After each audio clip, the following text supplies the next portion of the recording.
Hi everybody, welcome to Caketastic Cakes. I'm going to show you today how to make car keys out of gum paste for all of your teenagers learning how to drive needs for those special birthdays that make us parents sweat and cry. Anyway, if you find this helpful, please like and subscribe, and here we go.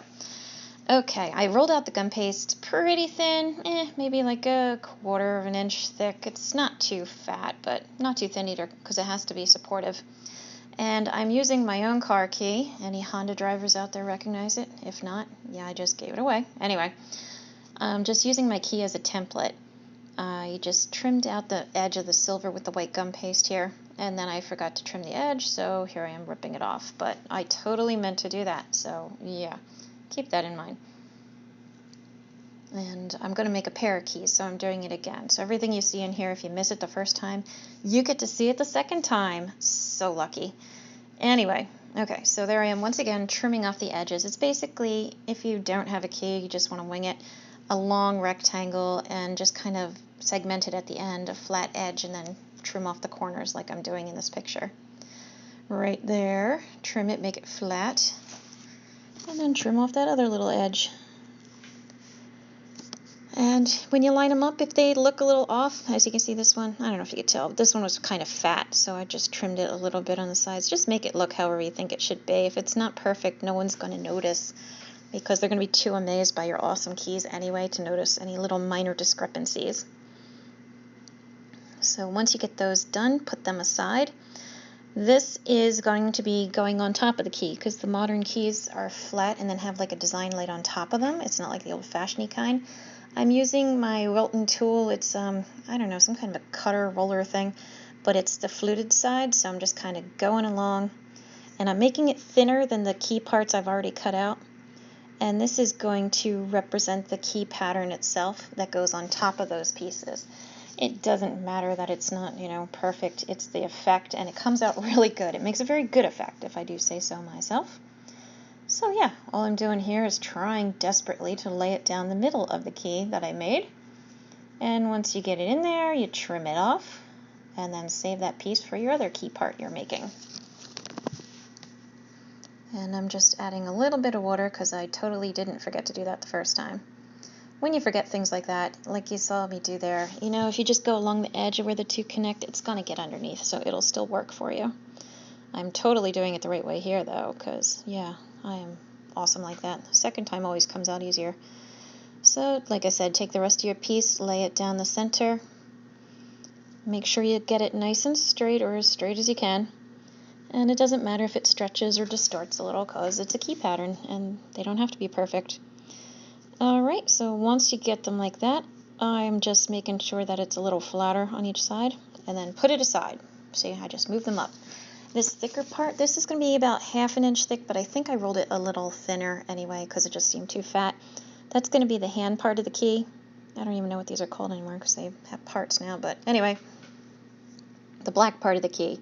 So once again, make sure you trace it out nicely and then start trimming it out. I don't know if I mentioned this before or not, but a good rule of thumb to start this is wipe your key down with a cotton ball with some rubbing alcohol or something, so that you don't transfer any germs onto your gum paste. I think I forgot to mention that, but I did do that, so highly suggest you do that too, because during the keys I gotta imagine have to be pretty germy otherwise.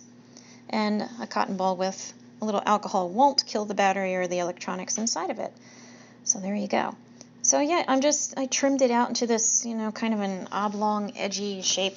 Whatever key you're using, I know they don't all shape like this, but it's the idea, and you can shape it however you want. But once you get that down, I just rounded off those rough edges a little bit. And just like I said, I'm making a pair, so what I did to the one, do to the other. And if it doesn't look right, just keep on trimming. And just take your time. I was just doing a nip and nip and nip, trying to make it not quite as edgy as the other one. Which, I don't know if it worked or not, but it doesn't matter because you smooth it out anyway. So there you go. Once you get your two sets, make sure you shape them however you like. Keep trimming, rub them off, rub them down, smooth the sides, do whatever. So yeah, there you go. Now what I'm going to do is add the buttons on the key fob part. Key fob, I remembered. Anyway, This is going to be the hole at the top where the key ring would go. So don't worry about that. I'm just using a large straw I got from Dunkin' Donuts. If you get a nice new straw, I like to collect straws wherever I go because they tend to be slightly different shapes and sizes. So just a little hint out there for you guys. And then I made 2 impressions with the same straw. Do them kind of in the center, a little bit more toward the hole, and then even space from the sides, and then a larger circle at the top or bottom, depending how you look at it.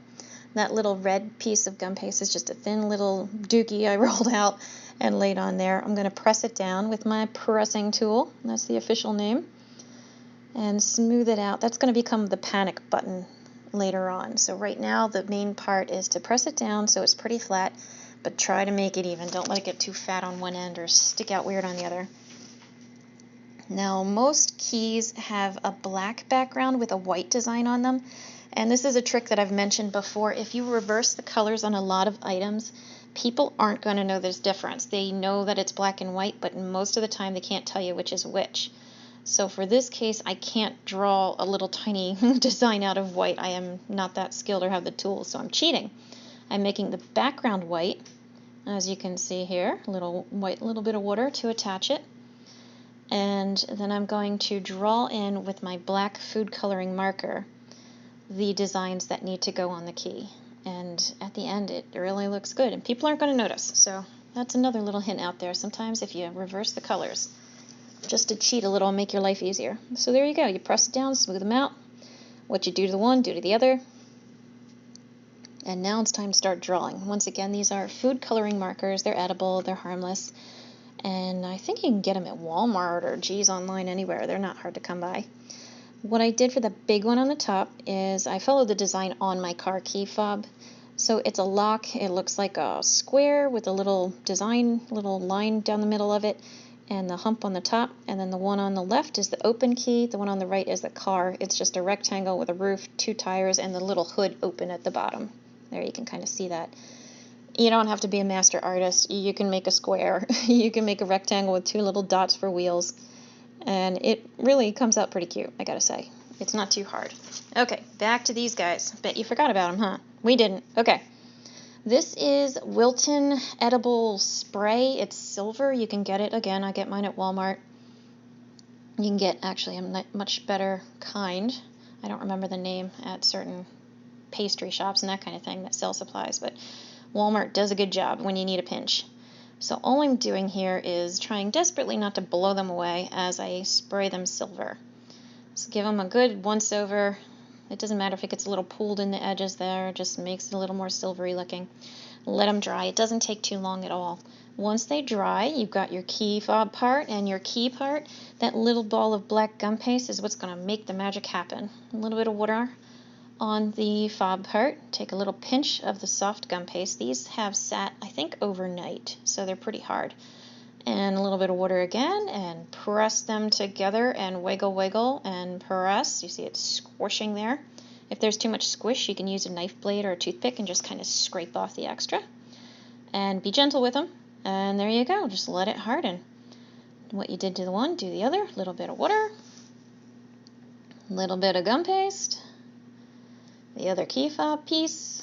Where are you, key fob piece? Oh yeah, more water. Haha. And then there you go. Squish it on there, wiggle, wiggle, press it in good. And this time you're going to see there's a bit more squish coming out that I like to see, so I just kind of picked a little bit of it off with my knife. And make sure it's in place, and then put them aside and let them harden. And that's it. If you're oh, no, I am sorry, that's not it. I forgot the panic.